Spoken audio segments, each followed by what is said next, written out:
ও প্রিয় হাবিব পাগলের রাখছো কেন দূরে, ও প্রিয় হাবিব পাগলের রাখছো কেন দূরে। ওয়াসকরণী পাগল ছিল জুব্বা দিলা তারে, আমি পাগলা কিছু চাই না, চাই শুধু তোমারে। আমি পাগলা কিছু চাই না, চাই যে তোমারে। প্রিয় হাবিব পাগলের রাখছো কেন দূরে, ও প্রিয় হাবিব পাগলের রাখছো কেন দূরে। আল্লাহর পয়গম্বর ইব্রাহিম আলাইহিস সালাতু ওয়াস সালাম জন্ম নিয়েছিল একজন বেদর্মী আজরের ঘরে জন্ম নিল ইব্রাহিম। যেই আজরের কাজ ছিল, ওই জামানার মধ্যে যত মূর্তিগুলা বানাইতো সমস্ত মূর্তি বানানেওয়ালা ছিল ইব্রাহিমের পিতা। ওই আজর সমস্ত মূর্তি বানায়া বেচত, আর ওই মূর্তির দ্বারা নমরুদের রাজ্যের মধ্যে ওই সমস্ত মানুষগুলা ইবাদতের প্রভু বানায়া নিত রে। ও বন্ধু মুসলমান, ওই ইব্রাহিম আলাইহিস সালামের বাবা ইব্রাহিম আলাইহিস সালাতু ওয়াস সালাম সবে মাত্র বালেগ রূপে রূপান্তরিত হয়েছে। এমন সময় বলল, ওরে ইব্রাহিম, যাও এই মূর্তিগুলা বাজারে একটু বিক্রি করে আসো। ইব্রাহিম আলাইহিস সালাতু ওয়াস সালাম বললেন, বাবা এটা কেমন কথা হইল? যেই প্রভুগুলার ইবাদত আমরা করি, যেই প্রভুগুলা আমাদের খাবার দেয়, পরন দেয়, সেই প্রভুগুলাকে কিভাবে বাজারে বিক্রি করব? ইব্রাহিম আলাইহিস সালাতু ওয়াস সালামের বাবা বলল, আরে ইব্রাহিম, তুমি এই বিষয়টা বুঝবা না, তুমি যাও, তোমার উপরে যেই আদেশ করা হয়েছে সেই আদেশটাই তুমি পালন করো। ইব্রাহিম আলাইহিস সালাতু ওয়াস সালাম মূর্তি ঝুড়ির মধ্যে মাথায় নিয়ে যাইতেছে, আর মনে মনে চিন্তা করে, এত সুন্দর আকাশ, যেই আকাশের মধ্যে কোনো প্রকার ঝামেলা নাই, এত সুন্দর আকাশ খুঁটিবিহীন বানায় রাখছে আল্লাহ। এত বিমান যাইতেছে, কোনোদিন আকাশের কালার গেছে গা শুনছেন? হ্যাঁ, বিমানের ঘষা খাইয়া আকাশের কালার গেছে গে, এরকম কোন জায়গায় শোনা গেছে? নাই। কোন জায়গায় খুঁটি ছাড়া ভাঙ্গা পড়ছে এরকম আছে? অথচ বাতাসে দেন কত ঘর ভাঙ্গে জায়গা। এত সুন্দর আকাশ, যেই আকাশটা প্রভু বানাইলো, এত সুন্দর জমিন, যেই জমিনটা প্রভু বানাইলো এত সুন্দর, আমি ইব্রাহিমকে আল্লাহ তাআলা হাত দিল। এই প্রভুগুলা আমাদের সৃষ্টিকর্তা দাবিদার, অথচ তাদের বেইসাই আমার খাওয়ান লাগে, এগুলারে আমি মাথায় কইরা নিতে পারবো না। মাথার থেকে যখন নামাইলো, নামাইয়া একটার মধ্যে আরেকটার মধ্যে রশি বাঁধতে, পায়ের মধ্যে রশি বাঁধিছে, হাতের মধ্যে রশি বাঁধা টানতে টানতে বাজার পর্যন্ত নিয়ে গেছে। বাজার পর্যন্ত নিয়ে যায় বলতেছে, ও বাজারবাসী শোনো, দেখো তোমাদের প্রভুদের একটু কারবার দেখো। এক প্রভুর একটু শক্তি বিদায় আরেক প্রভুর ঠ্যাংটা ভাঙ্গা দিছে। মূর্তি যদি টাইনা নিয়ে যায় ভাঙবো না, কিন্তু ইব্রাহিম আলাইহিস সালাম বুঝাইতেছে কি মানুষের, দেখেন প্রভুদের এই যে প্রভু যেগুলার ইবাদত করেন এগুলার শক্তি কইতাই না। আমি এই প্রভুগুলাকে টাইনা নিয়ে আসলাম, এক প্রভুর একটু শক্তি বেশি বিদায় আরেক প্রভুর হাতটা ভাঙ্গা ফেলছে, আরেক প্রভুর শক্তি একটু বেশি বিদায় তার ডেনাটা ভাঙ্গা ফেলছে। ও বন্ধু মুসলমান, গভীর মনোযোগ দিয়া ঘটনাটা শুনবেন। এখনো যারা আসতে পারেন না তাদেরকে আমি বলবো, দেখেন এই জান্নাতের বাগান কিন্তু সকালে আর থাকবে না।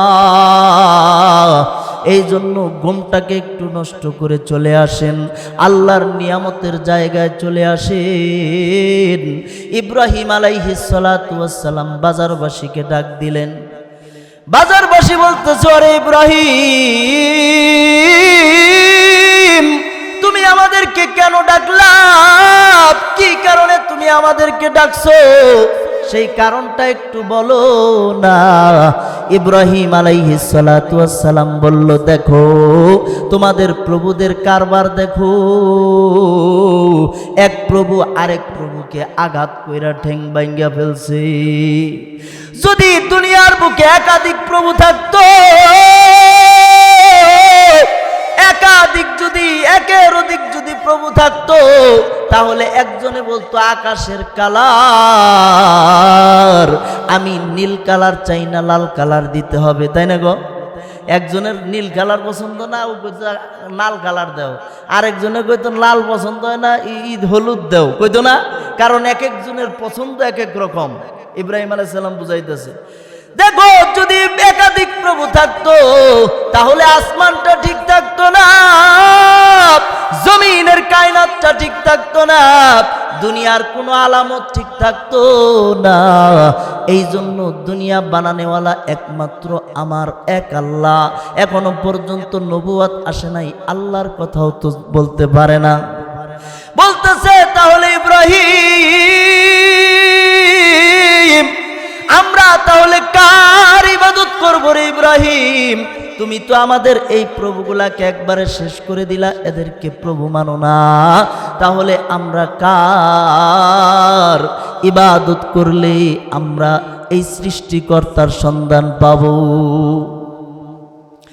ইব্রাহিম আলাইহিস সালাতু ওয়াস সালাম বলেন, দেখো ওই যে আসমানটা উপরে দেখা যায়, এইটাই হলো আমার প্রভু, এর ইবাদতটা তোমরা করো। আসমানের ইবাদত গুলা মানুষ করতে করতে একটা সময় অন্ধকারে আসমান আর দেখা যায় না। তখন দৌড়ে মানুষ যায় বলতেছে, ওরে ইব্রাহিম, তাহলে তোমার যেই প্রভুর কথা তুমি বললা সেই প্রভুর তো আর কোনো দেখা নাই। তখন বলল, ওই যে চাঁদটা দেখা যায়, চাঁদের ইবাদত করো। চাঁদও যখন শেষ হয়ে গেল, সূর্যের কথা বলল, সূর্যও শেষ। তখন ইব্রাহিম আলাইহিস সালাতু ওয়াস সালাম বললেন, এই সমস্ত কিছু সৃষ্টি করনেওয়ালা যিনি, এক প্রভু এক আল্লাহ, সেই হলো আমার সৃষ্টিকর্তা, তার ইবাদত তোমরা করো। ইব্রাহিম আলাইহিস সালাম তাওহীদের বাণী ছড়ায়া দিল। মানুষগুলা আল্লাহ মুখী হওয়া শুরু করলো। চিৎকার মেরে বলেন আল্লাহু আকবার। আল্লাহর পয়গম্বর ইব্রাহিম এইদিকে আল্লাহর তাওহীদের দাওয়াত দেয়, ওইদিকে নমরুদ বলল, ইব্রাহিম এই ছেলেটা আমার ধর্ম নিয়ে খেলা করতেছে। হ্যাঁ, তাই ঝামেলা না? ওমরদে আবার নমরুদে খোদা দাবি করে বই রয়েছে। সপ্তাহে সপ্তাহে যায়, একবারে ব্যক্তি মানুষ যে সেজদা করে। তাহলে এত বড় খোদা থুইয়া হ্যাঁ ইব্রাহিম আলাইহিস সালাম অন্য খোদার দাওয়াত দিতেছে, রাগ ওঠো না? এইদিকে বলতেছে, ওরে আজর, তোমার কেমন একটা সন্তান, যেই সন্তানটা আমি প্রভুর ইবাদত বাদ দিয়ে, আমি নমরুদের ইবাদত বাদ দিয়ে আরেকজনকে ডাকে, তোমার সন্তানটাকে নিয়ে আসো, তার বিচার করব।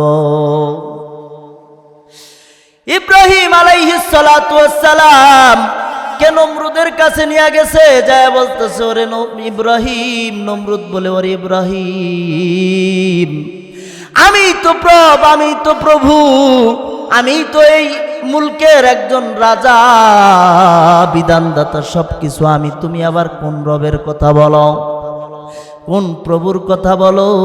আমি তো সব। তখন নমরুদ কিন্তু তার চেহারাটা সুন্দর করতে পারে নাই। প্রভু সাজছে মুদা চেহারা বরখাতে ডাইকে থুইছে, কাপড় দিয়ে ডাইকে থুইছে। এখন ইব্রাহিম আলাইহিস সালাম বলতেছে, তোমারে প্রভু আমি একটা শর্তে মানতে পারি, সেটা হলো তোমার চেহারাটা যদি আমারে দেখাও, চেহারা যদি দেখাও। ইব্রাহিম আলাইহিস সালাতু ওয়াস সালাম নমরুদের চেহারা দেখার জন্য নমরুদের কাছে যায় বলতেছে, তোমার নেকাবটা একটু সরাও, তোমাকে আমি দেখতে চাই। নমরুদ বলল, না না, আমাকে মানতে হলে অবশ্যই না দিকে তোমার মানতে হবে। বলতেছে, না না, আমি ইব্রাহিম তোমার মতো নমরুদকে প্রভু মানি নাই, কোনোদিন মানবও না, আর তোমার চেহারা না দেখাইলে আরো মানবো না, তোমার চেহারা আমাকে দেখাইতেই হবে। যখন ইব্রাহিম আলাইহিস সালাম একটু পিরাপিরি করা শুরু করছে, পর্দার আড়ালে নিয়ে যখন মুখটা বাইর করছে, ইব্রাহিম আলাইহিস সালাতু ওয়াস সালাম আল্লাহর সিজদায় পড়ে যায়, বলতেছে, আল্লাহ তুমি যে আমার রব। নমরুদকে দেখার পরে আমার আরো বেশি কিনে পরিণত হয়ে গেছে, তোমার প্রতি ভালোবাসা আমার আরো বেশি বেড়ে গেছে। বলেন সুবহানাল্লাহ। তখন সমস্ত মানুষকে ডাইকা বলতেছে, দেখো তোমরা কার ইবাদত করো, কার পায়ে সিজদাটা দিয়েছো রে? যেই নমরুদের নিজের চেহারাটাই নিজে সুন্দর করতে পারে না, এই রকম নমরুদ তোমাদের প্রভু হইতে পারে না। তোমাদের প্রভু যিনি সৃষ্টি করছেন, সৃষ্টির চাইতে যিনি সুন্দর তিনি হলেন আল্লাহ। একবার জোর দিয়া বলেন আল্লাহু আকবার, জোরে বলেন আল্লাহু আকবার। তখন আল্লাহর রাহে সিজদা দিয়া দিছে হাজার হাজার মানুষ। ইব্রাহিম আলাইহিস সালামের আল্লাহর কাছে সমর্পণ হইয়া সমস্ত মানুষগুলা আল্লাহর পায়ে সিজদা দিয়া বলে, আমরা আল্লাহর ধর্ম গ্রহণ করব। তখন নমরুদ আরেক ফন্দি বানাইলো যে ইব্রাহিমকে তো কোনোভাবেই ঠেকানো যায় না, কিভাবে ঠেকাইতে পারবো? এই জন্য একটু চেষ্টা বড় করে একটা মিনার বানাইলো, বানাইয়া রাজ্যের সমস্ত মানুষকে একত্রিত কইরা ওই মিনারের উপরে তীর সহ ওইটা বলতেছে, দেখো আজকে ইব্রাহিম তোমাদেরকে যেই প্রভুর ইবাদতের জন্য ডাকে, সেই প্রভুকে আজকে আমি কতল করে দিব। আর কার ইবাদতের দিকে ইব্রাহিম ডাকবে, আর কারো ইবাদতের দিকে ডাকতে পারবে না। এই জন্য আসো আজকে আমরা ইব্রাহিমের প্রভুকে মাইরা ফেলবো। তীর নিয়া মিনারের উপর ওইটা জোরে আসমানের দিকে তীর মারছে, আর আল্লাহ তাআলা নমরুদের সাথে একটু খেলা করছে। ওই তীরের আগার মধ্যে একটু করে রক্ত বাজায়া দিছে, দিয়া জানায়া দিছে, দেখো আমি আল্লাহ একজন যে আছি। ওরে নমরুদ, এই রক্ত দেখার পরেই তোর বিশ্বাস করতে হবে। যখন তীরটা মাটির মধ্যে পড়ছে, দেখে রক্ত, ইব্রাহিম আলাইহিস সালাম বলেন, দেখো আমার রবের নমুনা একটা দেখো, তীরের আগায় আমার রবের চিহ্ন দিয়ে দিছে। সুবহানাল্লাহ। তখন সমস্ত মানুষগুলা আরো আল্লাহর প্রতি সেজদা হয়ে গেছে। এখন নমরুদ দেখে কোনো কিছুতেই কাজ হয় না, আগুনে ফালাইলো তাও কাজ হয় না, কোনো কিছুতেই কাজ হয় না। তাহলে কি করবো? এনরে না ফিরাইলে তো নমরুদের প্রভুগিরি টিকে না। লম্বা ঘটনা, সময় শর্ট, এই জন্য ছোট্ট করে বলে দেব। আল্লাহর পয়গম্বর ইব্রাহিম আলাইহিস সালাতু ওয়াস সালামকে ডাইকা বলতেছে, ওরে ইব্রাহিম, তুমি যদি আমার এই রাজ্যের মধ্যে তোমার রবের দাওয়াতটা দিতে চাও, তাহলে তোমাকে আমার সাথে একটা যুদ্ধ করতে হবে।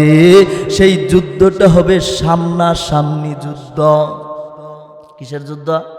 সামনাসামনি যুদ্ধ করে। দেখছেন নি? এতক্ষণ তো কোনোভাবেই পারে না, আগুনে দিল তাও পারে না, তীর মারলো তাও কাজ হইল না, কোনো কিছুতেই কাজ হয় না। এখন দেখলো যে ইব্রাহিমের সাথে যদি আমি সামনাসামনি যুদ্ধ করি তাহলে আমি টিকতে পারবো, নচেত পারবো না, কারণ ইব্রাহিমের তো কোনো লোক নাই। ইব্রাহিম আলাইহিস সালাতু ওয়াস সালাম ডাক দিয়া বলতেছে, ওরে নমরুদ, তুমি যেইভাবে আমার সাথে লড়তে চাও, যেইখানে লড়তে চাও, যেইভাবে তুমি আমার সাথে লড়তে চাও, আমি ইব্রাহিম তোমার সাথে ওইভাবে ওইখানে লড়ার জন্য প্রস্তুত আছি রে নমরুদ, তুমি আমাকে স্থানটা একটু জানায়া দিও। নমরুদ বলল, দেখো ওরে ইব্রাহিম, কালকে তোমার সাথে ওই বালুময় প্রান্তর, নীল নদের প্রান্তরে তোমার সাথে যুদ্ধ হবে, তুমি তৈয়ার থাইকো। ইব্রাহিম আলাইহিস সালাতু ওয়াস সালাম তৈয়ার হয়ে গেছে, কিন্তু ইব্রাহিম আলাইহিস সালামের সাথে যেই বাহিনীগুলো আছে তাদের পরনে লোহার কোনো পোশাক নাই, তাদের পরনের কোনো অস্ত্র শস্ত্রর পোশাক নাই, শুধু পাঞ্জাবি গায়ে দিয়া সাধারণ পোশাক পইরা ময়দানে নাইমা গেছে। ওই নমরুদ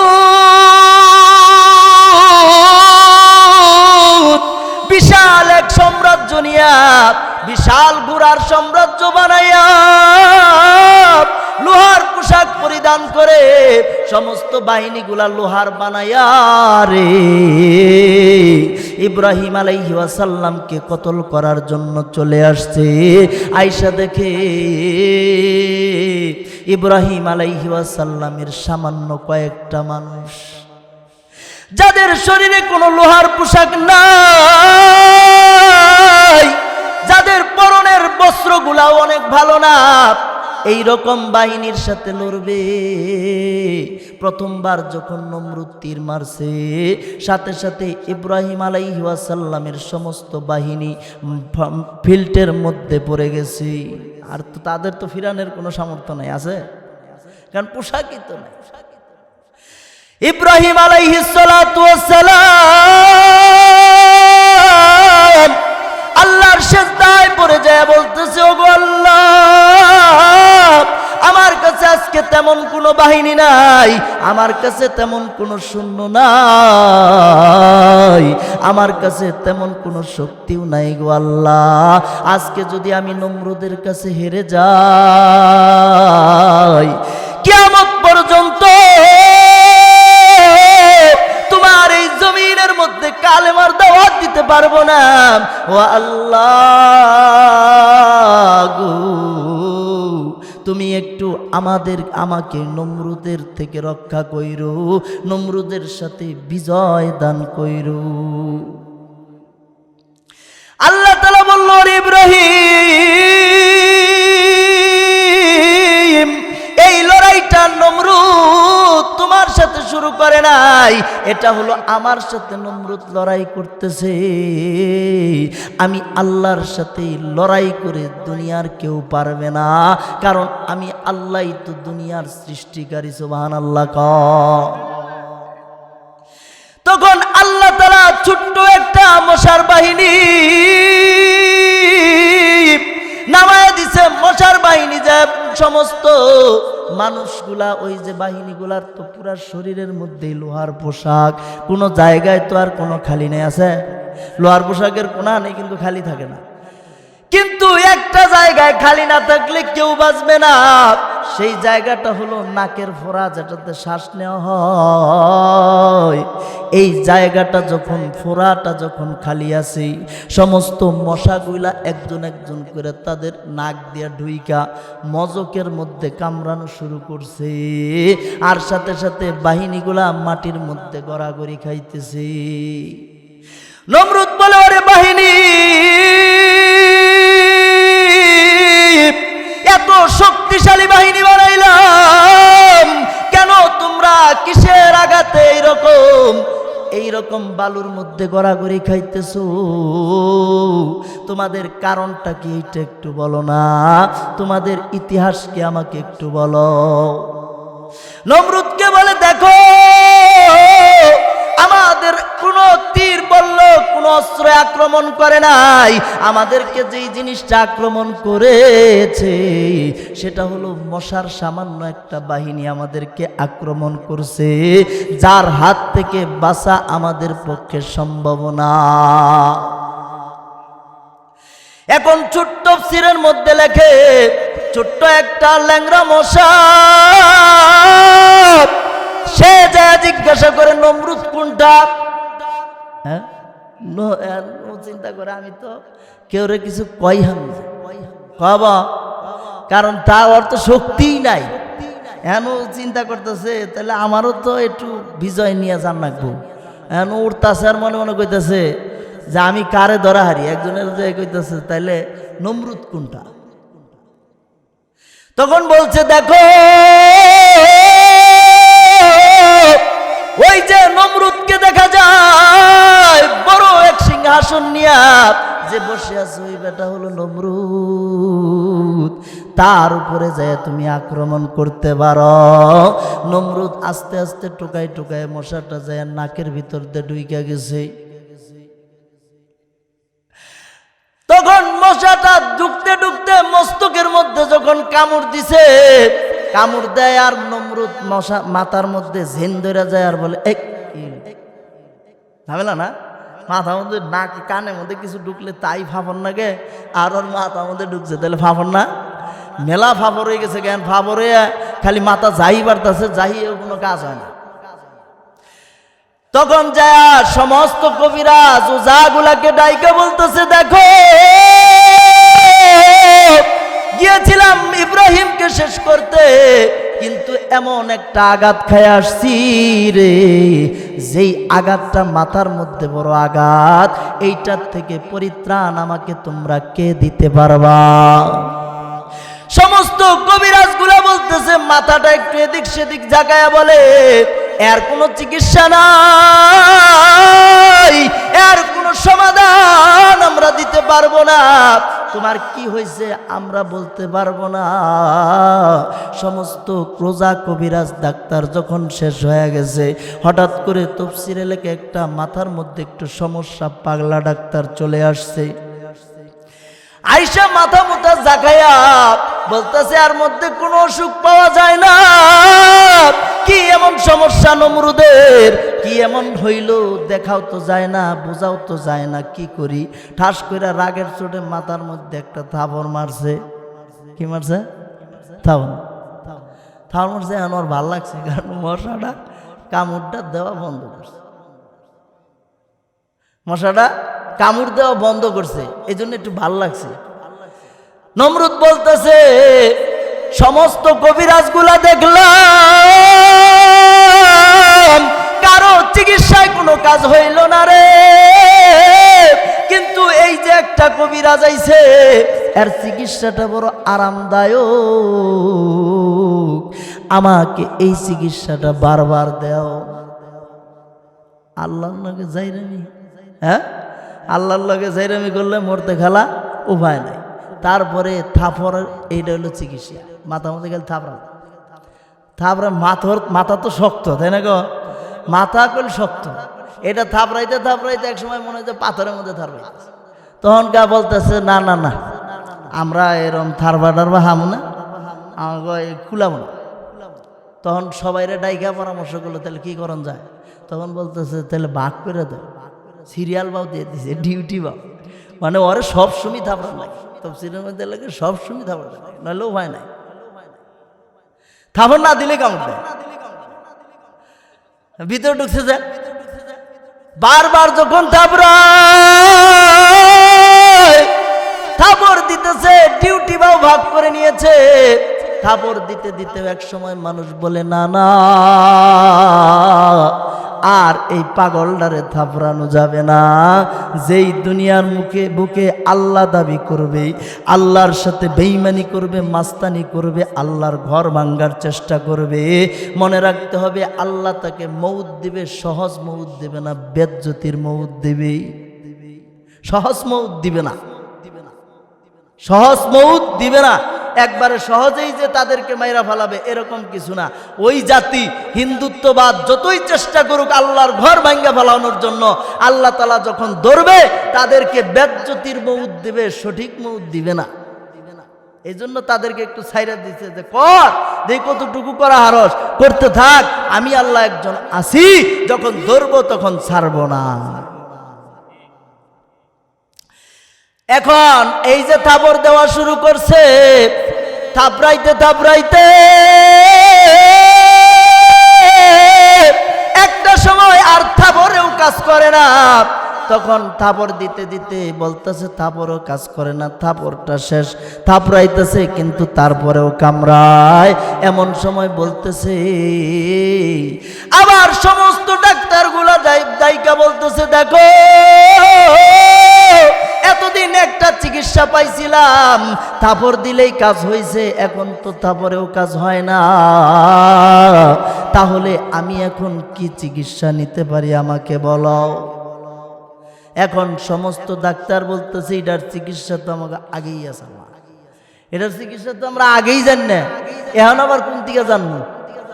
এখন বলতেছে যে তাইলে ওই যে আগের যে ডাক্তারে থাপড়টা চালু করছাল ওরে একটু ডাক দে, ওরে ধরে নিয়েছে নিয়ে বলতেছে তাহলে কি চিকিৎসা কয়, আমি তো কোনো চিকিৎসাই জানি না, ওরে মাথা মধ্যে থাপড় দিছিলাম আর ভাল লাগছে, এটা মনে করছে আমি চিকিৎসা করছি, এখন কি করবো। মাথার মধ্যে ঝাঁকি মাকি শুরু করে দিয়েছে, ঝাঁকি দিতে দিতে কোনো কাজ হয় না, জোরে জোরে থাপড় দেয় তাও কাজ হয় না। এখন আর কি করবে জানা নাই, আর মনে মনে কয় এটা মরেও না সারেও না, এটার কি জ্বালা করি, এখন চিকিৎসা একটা না দিলেও তো হবে না। তখন পায়ের মধ্যে জুতা ছিল, জুতা দিয়ে মাথার মধ্যে বাড়ি দিছে। যখন জুতা দিয়ে মাথার মধ্যে বাড়ি দিছে তখন খুব আরাম লেগে গেছে। তখন কইতেছে এইবারের চিকিৎসা ঠিক আছে, এবারের চিকিৎসা ঠিক আছে, জুতার বাড়ি এবার ঠিক আছে। তারপরে এখন কি করবে, জুতা দে বাইরান শুরু করলো, জুতা দিয়া বাড়ি দিতে দিতে সিরিয়াল করে দিচ্ছে, দেখো রে নমরুদকে জুতা দিয়া বাইরাইতে হবে রে।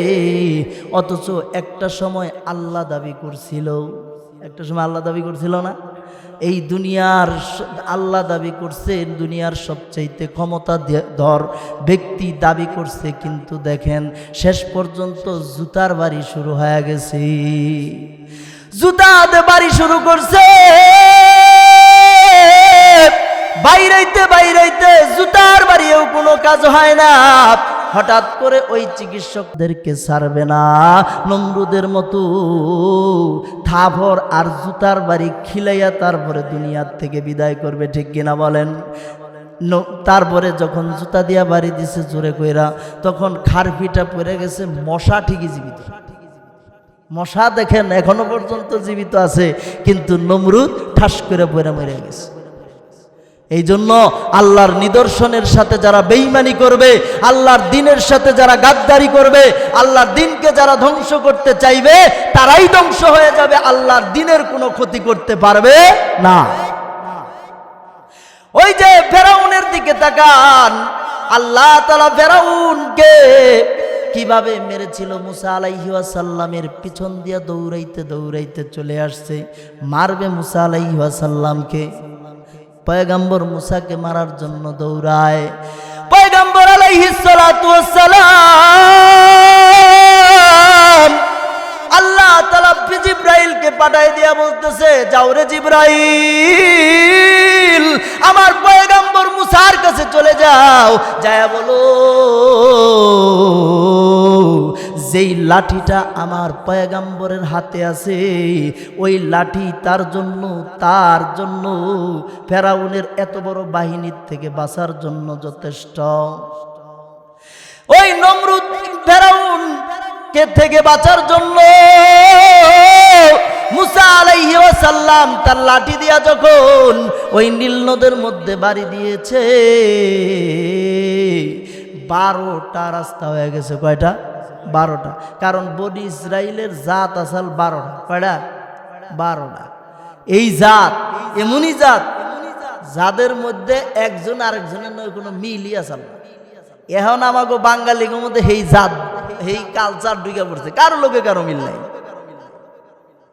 কারোর সাথে কারো মিল নাই। এখন মুসা আলাইহিস সালাম যখন বনি ইসরাইল নিয়ে পার হয়ে গেল গা ওই পারে গেছে, তখন পানি খাবো না, পানি খাওয়ার জন্য মুসা আলাইহিস সালামের কাছে বলতেছে যে পয়গম্বর মুসা একটু পানির ব্যবস্থাটা করে দেন। মুসা আলাইহিস সালামের ক্ষেতের তলে একটা পাথর আসাল, ওই পাথরটা থুইয়া কইতেছে এখান থেকে পানি খাও। ওটার থেকে পানি বাইরে গুড়ের থেকে, ওটা একটা মুজেজা। পানি বেরিয়েতেছে আর না দলে খারাইয়া কইতেছে আমরা তো এই পানি খাইতে পারবো না। কেন? আমরা কারো এক গোত্র আরেক গোত্রের পানি খাবো না। এখন কি করবে? পরে আল্লাহ তাআলা বলতেছে পয়গম্বর তোমার যে জাতি এটা বড় ভয়ঙ্কর জাতি, তুমি তোমার হাতে যে লাঠি আছে ওইটা দিয়ে পাথরের মধ্যে বাড়ি দাও, ফাংফাজারাত মিন হুসনাতা আশারাতা আইনা, তোমার জন্য এই কওমের জন্য 12টা পানির লাইন হয়ে যাবে। সুবহানাল্লাহ খান। সাথে সাথে লাঠিতে বাড়ি দিছে, 12টা পানির রাস্তা বাইর হয়ে গেছে, এক এক দল এক এক জায়গা দিয়ে পানি খাইতেছে। ওগো জন্য সুবিধা কম দেয় নাই, আসমান থেকে ওদের জন্য খাবার পড়ছে, আর ওরা কি কয় যে এই খাবার আমরা খান, একই খাবার ভাল লাগে না আর খাবো না। সেই জাতি হলো বনি ইসরাইলের জাতি, সেই জাতি হলো ইহুদি। বর্তমানে এরা দেখেন মুসলমানদের উপরে কিভাবে নির্যাতন করতেছে, কারণ ওগো গোড়াগাছি বালানো। ওই যে পয়গম্বর মুসা আলাইহিস সালাতু ওয়াস সালাম যখন পানির মধ্যে বাড়ি দিল 12টা রাস্তা হয়ে গেছে, পানি জুইমা রাস্তা হয় নাই, পানিটা একবারে শুকাইয়া পানি 2 ভাগ হইয়া মাঝখান দিয়ে রাস্তা হয়ে গেছে। আর এমন রাস্তা হয়েছে যেই রাস্তাটা সমতল ভূমির মতো রাস্তা, একদম পাকা পোস্তার মতো রাস্তা পার হয়ে যাইতেছে। ওই ফেরাউনের বাহিনী যায়া দেখে পয়গম্বরের লোকগুলা এক একে পার হয়ে যাইতেছে, পানি 2 পাশ দিয়া জৈমা রয়েছে, তাদের কোনো ক্ষতি হয় না। ওই জন্য যখন পার হয়ে গেছে পানির রাস্তা লাইন জারি আছে, আল্লাহর পয়গম্বর তার বাহিনীগুলা নিয়ে যখন পার হয়ে যায়, এমন সময় ফেরাউনও চিন্তা করলো রাস্তা তো ঠিকই আছে, তাইলে আর আমি বাদ থাকবো, আমিও যাই, না রাস্তা যেহেতু আছে তাহলে আমিও যাই। আল্লাহ ঠিক রাখছে, কারণ ফেরাউনের তো মারবে। আল্লাহ রাব্বুল আলামিন যখন ওই বাহিনীগুলা মুসা পয়গম্বরের বাহিনী পার হয়ে গেছে, ফেরাউনের বাহিনীটা যখন যায় পথিমধ্যে যাওয়ার পরে অর্ধেক পর্যন্ত যখন গেছে, আল্লাহ রাব্বুল আলামিন সেই পানির রাস্তাগুলা একেবারে 2 পাশ থেকে চাপ দিয়া একেবারে পয়গম্বরের বাহিনী পার হয়ে যাওয়ার পরে ফেরাউনের বাহিনীগুলা একবারে পানির সাথে মিশাইয়া দিছে। ওইদিকে ফেরাউন পানির মধ্যে নিচে ডুবু ডুবু অবস্থায় ডুবার চলার মধ্যে রয়েছে, আর জিব্রাইল আলাইহিস সালাম যে বারবার মুখের মধ্যে কাদা দিতেছে। কাদা দিতেছে কেন? তখন আল্লাহ তাআলা বলে, আল্লাহ তাআলা তো আলিমুল গায়েব, ব্যাক কিছুই জানে না, জানার কিছু আছে নাই। তখন বলতেছে যে জিব্রাইল তুমি কেন ফেরাউনের মুখে যাইয়া তারা ঘুরা ঘুরে মাটি ডুবিয়ে দিতেছ, কারণ কি? তখন বলতেছে যে দেখেন আল্লাহ, আপনার আরশে তো লেখা আছে যে আপনি হলেন রহমান, আপনার ক্রোধের চাইতে আপনার গুসার চাইতে রহমানের ভাগ বেশি, রহমানের ভাগ বেশি। আমার মনে হইল যে আপনি যেহেতু রহমান, এন ফেরাউন যদি পানির বাড়ি খাইয়া ডুবনের সময় তোমারে একটা ডাক দিয়া ফেলায়, আল্লাহ, আর যদি তোমার রহমান নামের মধ্যে জুস আইসা যায়, আর তুমি যদি মাফ করে দাও, আর ফেরাউনে যে কাম করছে এটা তো মাফের কাম না, এই জন্য মাটি দিতেছি। আল্লাহ কয় যে না, আমি তো ওর খাতাই লেখি নাই যে আমি ওরে মাফ করি। এজন্য আল্লাহর রহমান নামের থেকে আমরা যেন কেউ নৈরাশ না হই, আমরা কেউ নৈরাশ হব না, কারণ আল্লাহ এমন রহমান। আল্লাহ তাআলা বলছেন, নবী সাল্লাল্লাহু আলাইহি সাল্লাম বলেন যে আল্লাহ তাআলার রহমানটা কীরকম, যে এই দুনিয়ার সমস্ত জায়গাটা সমুদ্র, সমস্ত জায়গাটা সমুদ্র, এই সমুদ্রের মাঝখান থেকে যদি আপনি একটা সুই দিয়া পানি উঠান, সুইয়ের আগায় যতটুকু পানি, রাসূল সাল্লাল্লাহু আলাইহি সাল্লাম বলেন অতটুকু পানি পরিমাণ মানুষের মধ্যে আল্লাহ তাআলা রহম ঢুকাই দিছে। এই রহমের চুড়েই এই যে দেওভাড়া, দেওভাড়া না গো, দেওভাড়া ফেসবুকে দেখলাম, হ্যাঁ বাইরে এসে অনশন করতেছে, বউ বিয়া করছে বেড়ায়, হে বেড়ার বাড়িতে যে উঠছে, এনার নামবো না, আবার বেড়ার বউ ধরে বাইরে এসে জগৎ কোনো গেছে গা দেখছেন। আবার ফেসবুকে দেখলাম যে এমন জোড়া ধরছে দুইটায়, ভালোবাসা, লাইলি মজনু ফেল, লাইলি মজনু, আগে লাইলি মজনুর ঘটনা শুনছেন না, লাইলি মজনু ফেল, বাবে সেরার বাবে টানতেছে এমপি দিকে, মেয়ার বাবে টানতেছে এমপি দিকে, টাইনা সিরা হালাই দিতেছে, আবার জোড়া। আহা, দুনিয়া কোথায় যায় ঠেকছে চিন্তা করতে পারেন? জেনার সয়লাভ হয়ে গেছে, জেনার সয়লাভ এই দুনিয়ার মধ্যে। রাসূল সাল্লাল্লাহু আলাইহি সাল্লাম বলছেন কিয়ামত ওই সময় হবে যখন মানুষ জেনায়, সমস্ত মানুষগুলা জেনায় লিপ্ত হয়ে যাবে। আর জেনায় লিপ্ত হওয়ার সর্বপ্রথম জিনিসটার নাম হলো মোবাইল। হ্যাঁ, মোবাইলে গোপনে সমানে মেসেজ করতেছে, আইতাছে গেতাছে, এই মেসেজের মাধ্যমে কাজ হইতেছে, কিন্তু বাপ